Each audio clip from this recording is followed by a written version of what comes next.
나를 향한 하나님의 기대와 욕심, 나를 향한 하나님의 기대와 욕심이라는 제목으로 하나님 말씀 증거하도록 하겠습니다.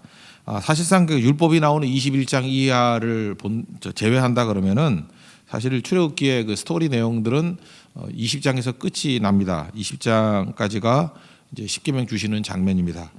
19장과 20장을 이제 크게 한번 보면은 이야기하고 율법이 교차적으로 나옵니다. 오늘 19장은 전체가 다 이야기예요. 어떻게 하나님께서 시내산에서 율법을 주셨는가 하는 이야기. 그러니까 19장까지도 나름대로 재미있죠. 이야기니까.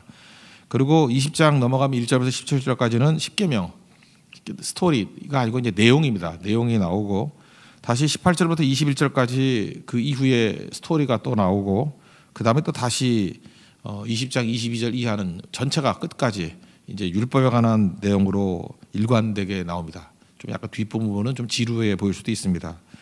이렇게 성경이 이야기와 율법을 교차적으로 섞어서 주시는 이유가 무엇이겠습니까? 이거 어떤 법조문 아니라는 것입니다. 우리 삶의 원동력, 삶의 지도 이렇게 살아야 된다라는 것을 우리가 보여주고 있다라는 것입니다. 그래서 사실은 그 모세오경은 기초기 때문에 이건 반복해서 봐야 됩니다. 모세오경을 봐야 역사서의 내용들, 이 율법이 어떻게 역사에 드러나는가 그게 역사서고요. 이걸 어떻게 찬송하고 예배하느냐 그게 시가서고. 이 모세오경을 모르면 나머지가 해석이 안 되는 겁니다. 그러니까 이건 반복적으로 모세오경을 바라볼 필요성이 있다는 것입니다. 그래서 오늘 두 가지 살피게 되는데 하나는 해석의 방법이고 해석의 동기고 하나는 해석의 방법이에요. 첫째는 해석의 동기인데 이 성경 말씀을 어떻게 봐야 되느냐 하냐면 오늘 나에게 주시는 말씀이라고 생각하면서 읽어야 된다는 것입니다. 오늘이라는 거 또한 나에게 해석의 동기가 그렇다는 거예요. 사람마다 해석의 동기가 틀리죠. 뭐 대표적인 게 이제 학자와 목회자를 비교할 수 있는데 학자는 객관적인 의미를 따집니다. 그래서 우리 신학자들이 이렇게 성경을 푸는 걸 보면은 이 객관적인 의미가 무엇인가 되게 중요하죠. 그거 아니면은 뭐 엉뚱하게 해석할 수 있으니까. 학자는 객관적인 의미. 근데 목회자는 청중의 변화예요. 성도들의 변화. 그러니까 아무리 의미가 좋다 할지라도 성도들의 맨날 접하니까 성도들을 이끌어가야 될 거 아닙니까? 그러니까 성도들의 변화 거기에 초점이 있는 것이고 상담을 하는 사람은 이 본문의 의미 중에 뭘 찾느냐면 내담자를 어떻게 하면 위로할 수 있을까? 이게 중요한 거죠. 장례가 일어났는데 장례식에 가가지고 본문의 의미가 뭔지 그거 뭐 적나라하게 살펴봐야 무슨 도움이 되겠어요. 그때는 위로가 필요한 거죠, 그죠? 그러니까 상담하는 사람은 내담자의 위로가 필요한 것이고 묵상가 이 큐티할 때 이 말씀을 놓고 하나님을 만나는 게 목적일 수 있죠. 그러니까 이게 동기에 따라서 해석이 다 달라진다는 것입니다. 하나 샘플 하나 든다 그러면 열왕기상 18장 41절부터 46절까지 내용이 뭐냐? 갈멜산에서 엘리야가 바알과 아세라의 선지자 850명을 멸한 대승리를 거뒀습니다. 이후에 이제 불의 승리가 있었죠. 이제 41절부터는 이제 물의 승리죠. 3년 반 동안 가뭄이 있지 않았습니까? 가뭄 가운데 하나님께서 이제 비를 달라고 기도하는 장면입니다. 근데 이러면 아다시피 3년 반 동안 비가 오지 않았으니까 뭐 대지는 말라 있죠. 근데 기도하는 가운데 사환을 7번 보내죠. 6번 보냈더니 가봐라 그랬더니 아무 일도 없습니다. 가봐라 그랬더니 아무 일도 없습니다. 마지막 7번째 갔을 때에 그가 말하기를 사람의 손바닥만한 작은 구름이 일어납니다 라고 했다라는 거예요. 그때에 이제 응답 받았다. 그리고 확신 가운데 이제 아합에게 알리는 얘기가 나오죠. 이 본문 말씀 이게 이제 뭐 이게 학자가 해석하는 것과 목회자가 해석하는 것과 상담자가 해석하는 것과 묵상가가 해석하는 게 다 다르겠죠. 하나만 소개한다 그러면 캐나다 원주민 해석이에요. 캐나다 원주민 고통 많이 당했거든요. 캐나다 원주민 여러분들 그 아메리카 대륙에서 원주민들이 우리가 보통 하는 인디언이지 아메리카 인디언들이 얼마나 죽었다고 생각하십니까? 이 캐나다 쪽에서 죽은 사람만 수천만 명이에요. 우리나라가 지금 남한이 한 4천만 정도 된다 그러나요? 뭐 4천 더 되나요? 한 7천 뭐 이렇게 얘기하지 않습니까? 남북한 합쳐서 뭐 8천 뭐 그 정도 얘기하는데 남한 인구만큼 죽었어요. 캐나다에서 원래 좀 많았거든요 사람들. 수천만 명이 죽었다고 얘기를 합니다. 그러니까 이 아메리카 인디언들 원주민의 그 고난의 역사 그 얘기 들어보면은 진짜 다 죽은 얘기예요. 죽은 얘기. 고난의 역사. 그 다음에 또 지금 현재도 암울한 현실이죠. 100년 전에 지정해놨거든요. 보호구역이라고. 지금 자유로운 나라 같지만 그렇지 않아요. 보호구역 떠나면은 뭐 떠날 수도 있죠. 떠나면은 특징이 뭐냐 보조금이 안 나와요. 뭐 한 달에 요즘에 한 2,500불, 3,000불 준다 그러는데 생각해 보세요. 이거 길들여놓은 거예요. 이 보호구역 안에 있으면은 뭐 2,500불 준다. 그러니까 못돈하는 거예요. 그래서 그 돈 받아가지고 술 마시고 마약하고 이렇게 타락하는 거죠. 그게 100년을 그렇게 훈련 받았거든요. 100년을. 그러니까 지금은 자유롭게 나가라 그래도 못 나가는 거예요. 이게 개훈련 시킨 것 같이 돼버린 거죠. 그렇게 돼버렸다는 거예요. 그러니까 좀 깨어 있는 그 원주민들이 있을 거 아니에요. 근데 자기 민족, 자기 동족들을 어떻게 하면 살릴 것인가 근데 쉽지 않은 거예요. 그게 너무너무 힘든 거예요. 그래서 캐나다 원주민 목사님의 해석은 이거예요. 가뭄 이걸 어떻게 해석해야 되냐? 황폐한 자기들의 역사와 현실. 큰 비는 뭐냐? 예수님께서 오셔서 참된 복음으로 우리 민족이 살아나는 것. 그리고 6번 갔을 때 소식이 없다. 이거는 열매 없던 사역의 오랜 기간들. 자기가 오랜 기간 아버지 때부터 이렇게 복음 증거해도 안 되거든요. 말짱 도루묵. 그게 이제 6번 갔다 온 거예요. 7번째. 근데 지금 좀 모여요.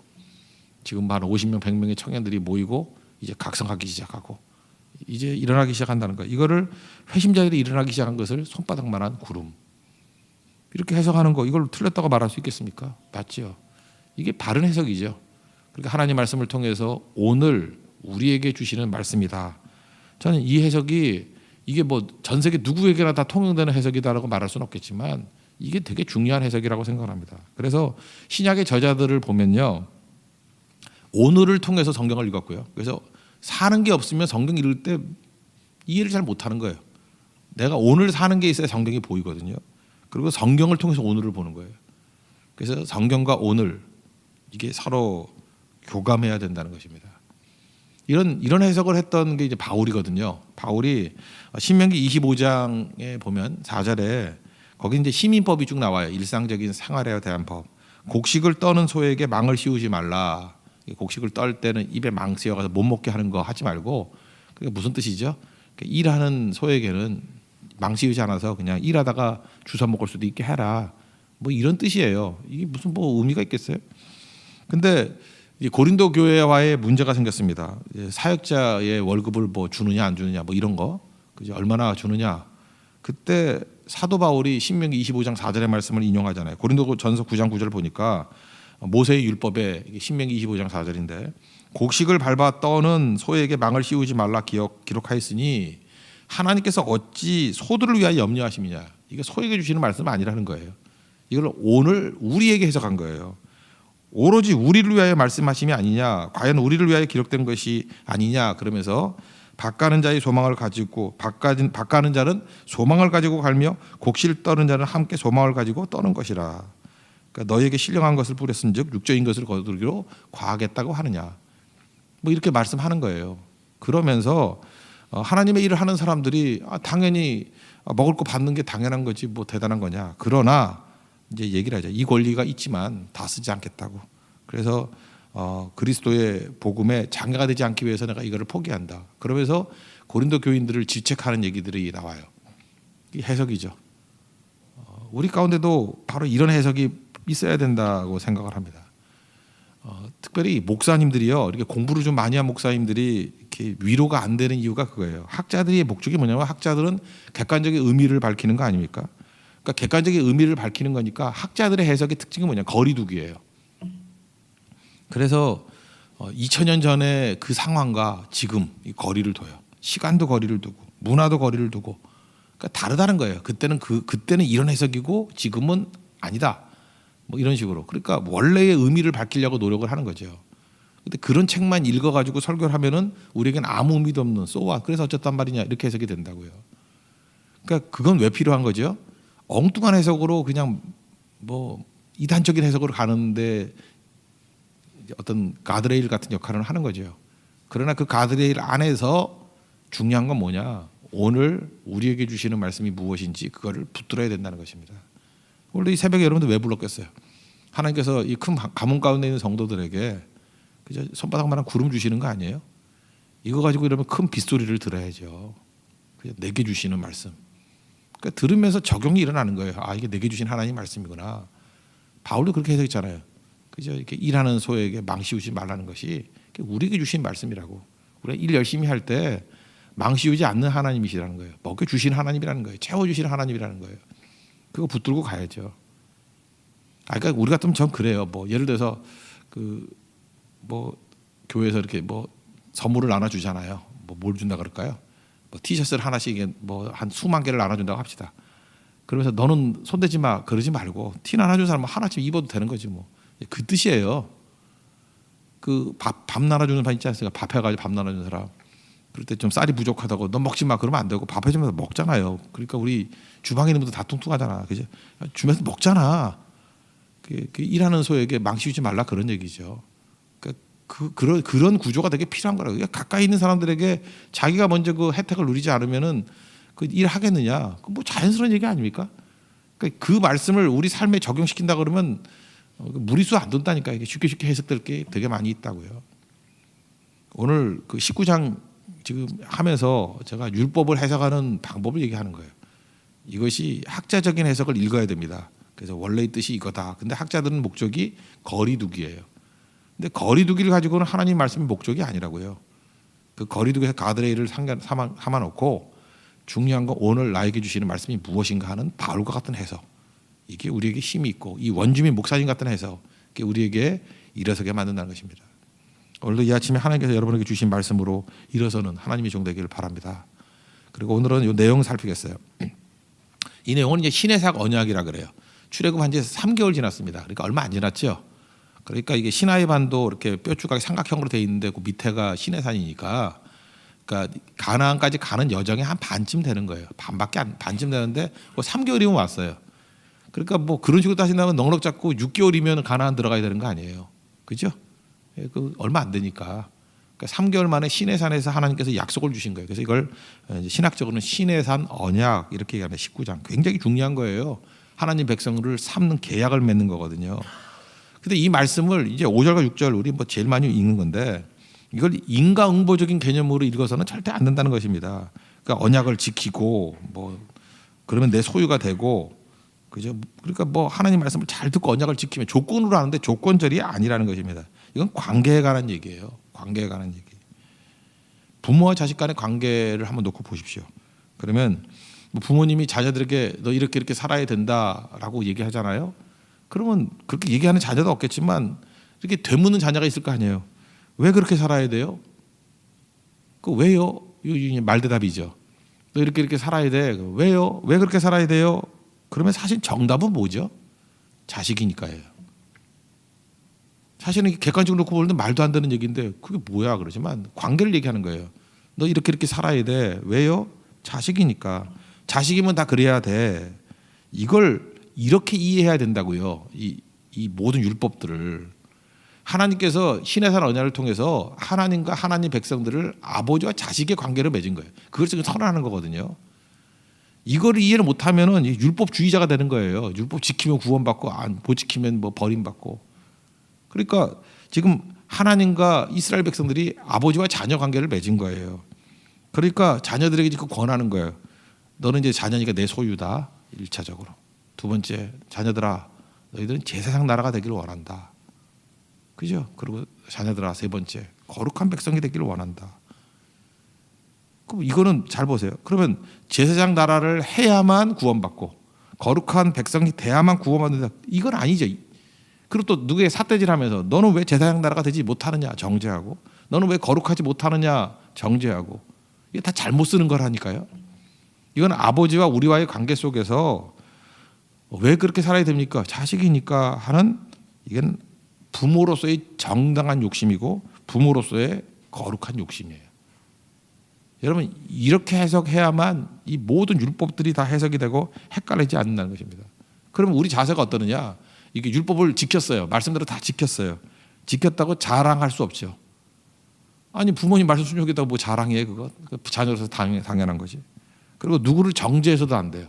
자랑이 있거나 정죄하면 다 가짜예요. 이해를 못한 거예요. 이 부모의 자식과의 관계를 이해를 못한 거예요.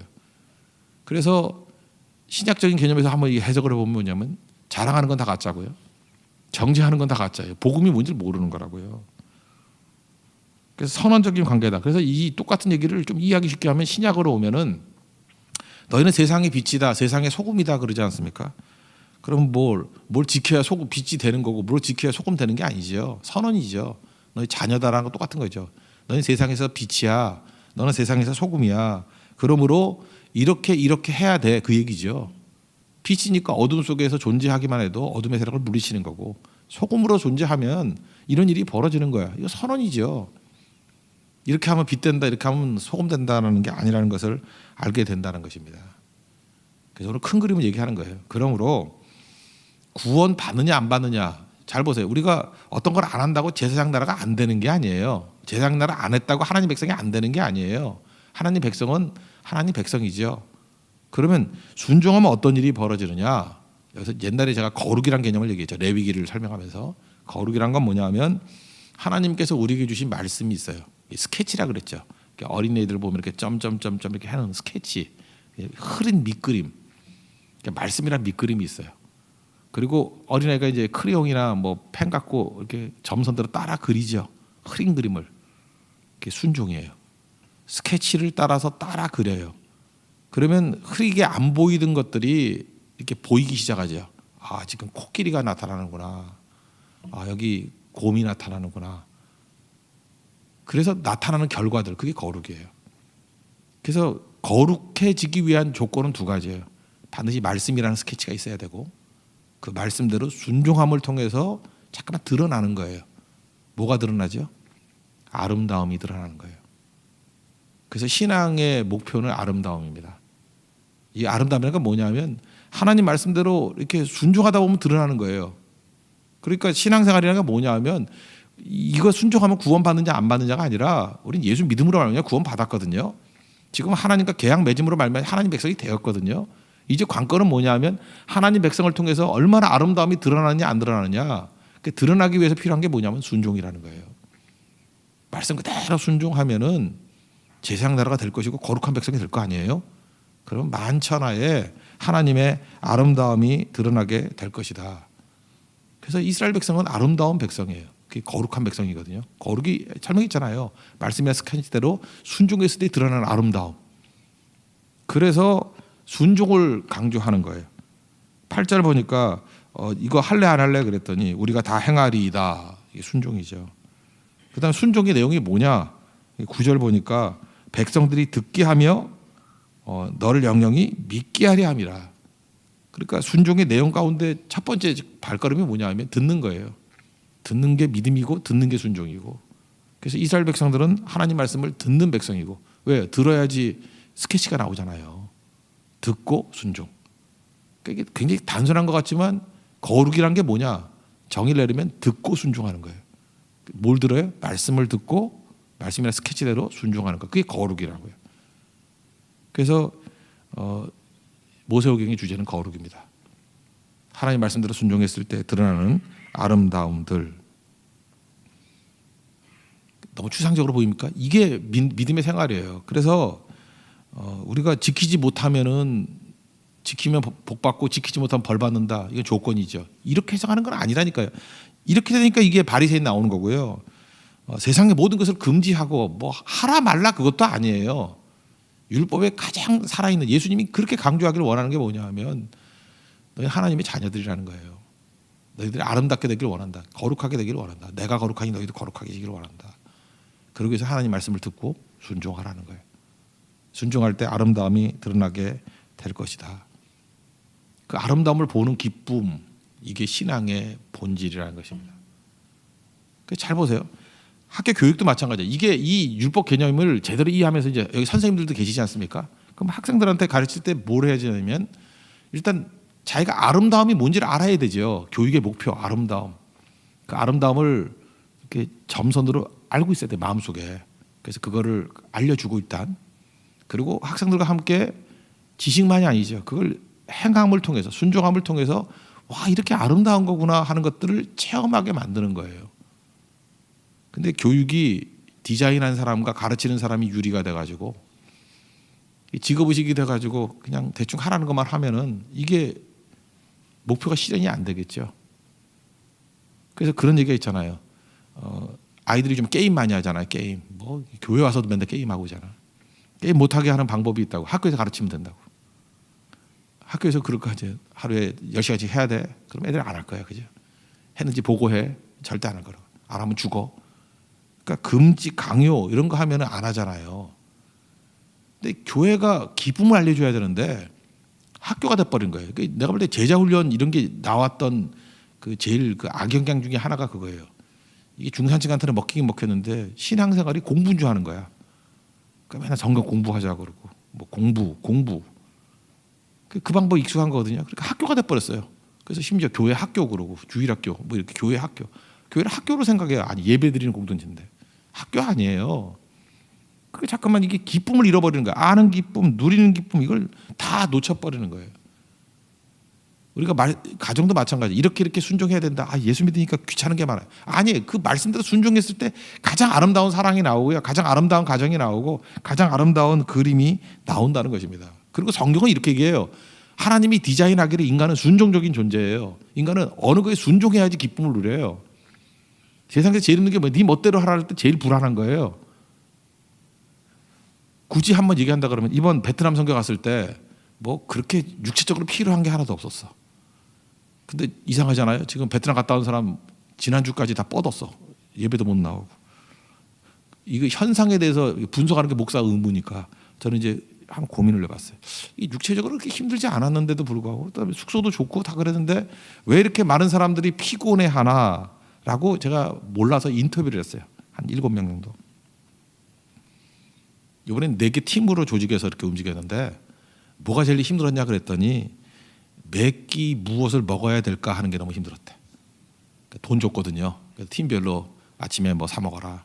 뭐 점심에도 그 베트남 사람 데리고 가서 어디서 먹어라. 뭐 저녁도 하루 중에 거의 2끼 정도는 이렇게 결정을 해서 먹어야 되는 것 같더라고요. 그랬더니 그게 그렇게 힘들었대요. 그러면서 얘기를 하기를 목사님 다음에는요 그냥 아무거나 줘도 되니까 주르르 모아놓고 그냥 앉아서 먹으라 그래서 먹었으면 좋겠대.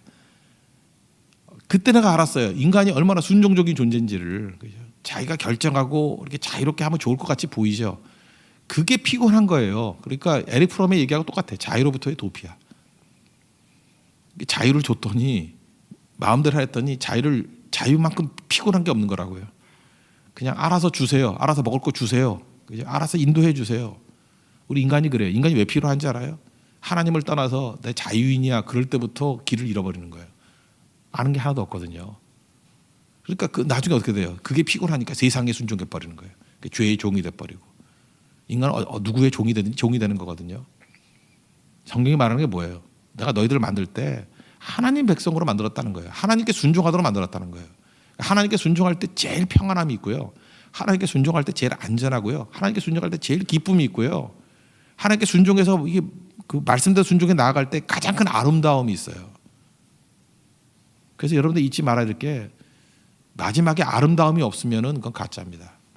한번 죄를 보세요. 죄 짓고 행복한 사람 있어요?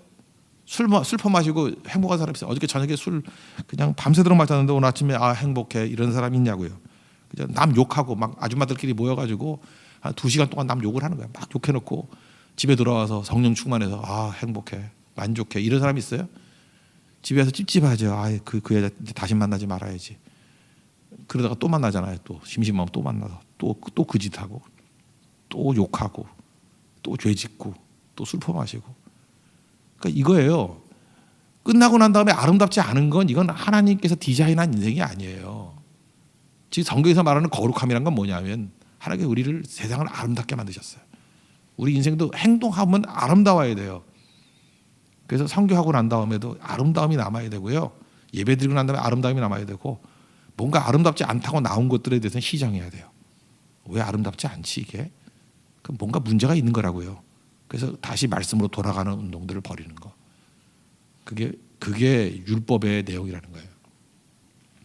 이 내용이라는 걸 알 수 있는 게 뭐냐면 지금 율법의 내용이 나오는 게 20장 이하거든요. 20장 이하에 율법 주시기 이전에 율법이라는 주시는 목적에 대해서 쭉 설명하는 거예요. 자녀기 때문에 내가 너희 사랑하고 이 말씀 주는 거야. 순종하면 아름답게 될 거야. 알겠니? 순종할래? 내용도 말하기 이전에 네 순종하겠습니다. 그러고 난 다음에 너희들이 따라야 될 말씀은 이거야 라고 하면 20장에 쭉 나오는 거예요. 이 방대한 말씀대로 순종하면 너희 인생이 거룩하게 되는 거야. 거룩은 곧 아름다움이에요. 아름답게 될 것이다. 우리 교회도 순종을 통해서 이 아름다움을 창출해낼 수 있는 하나님의 거룩한 백성 되기를 바랍니다. 예. 모두 자리에서 일어나겠습니다. 309장 우리 찬송하겠습니다. 오늘도 가뭄과 같은 상황 속에서 하나님 말씀에 순종함으로 말미암아 우리 인생에도 큰 비가 내리는 게 아름다움 아니에요. 우리 하나님 말씀 순종해서 이렇게 삶에서 가뭄 속에서 풍성함으로 우리 해결함을 이룰 수 있는 해석과 현실이 있도록 해달라고 우리 찬송하도록 하겠습니다. 309장입니다.